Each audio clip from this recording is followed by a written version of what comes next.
are, Will, back again after a year. I haven't been back for a year. Oh, one whole year. It was September last It year. was last September, and we hadn't had such a good summer last year.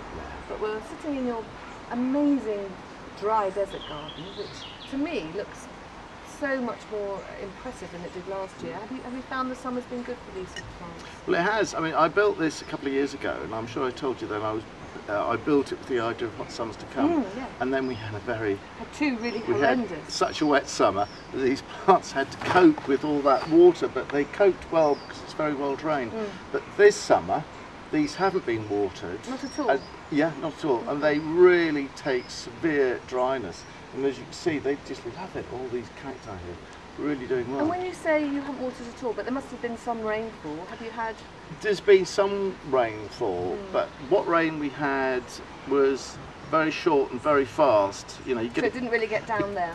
A downpour does nothing. I mean, it just flows away. Yeah, the best rain is sort of slow drizzle for weeks at a time, and that's. So I mean, low maintenance. This has been completely fantastic. This has been fantastic because, as you know, my garden's split into two different types. I've got the high maintenance tropical stuff, which does need water, and this one, which is specifically built to take dry conditions. And this year, it's really proved wonderful. Amazing, I mean, all of these are brilliant. They're all growing well, and some of them, like these Lampanthus behind me, are these gorgeous. These are in flower at the moment. What with the 26th of September today? Yeah, and these will keep flowering probably till November. It's only the frost that turns them off.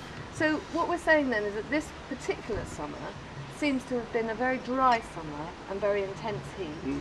And also, it's lasted a long time. Although we're in an autumnal time of year, well, we're nearly October now, aren't we? We are, but the sun is still quite intense. It is. It's wonderful. And you were telling me about the plant over here, which I know we can't quite see, but well, this is a lovely plant. It's Fascicularia echinifolia, which this particular one doesn't flower very often. It's going to come into flower soon with intense blue flowers and red leaves around the edge, which are lovely. And I've got another one in the garden which also takes drought really well, which fits Fascicularia bicolor, which is another one. And you said you've had this for 10 years, and it has never actually got to this stage. I think it needed good hot baking to make it move this year.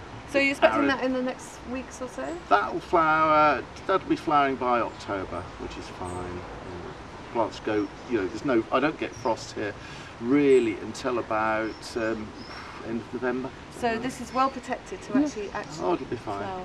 Well, this whole piece of garden is well protected anyway because we've got trees all the way around. They stop the cold wind So that's an important thing when you've got cacti and agave, isn't it? Not to have too much chill factor. Well, they can take the cold. Can they? Yeah, I mean, deserts get really cold, several degrees.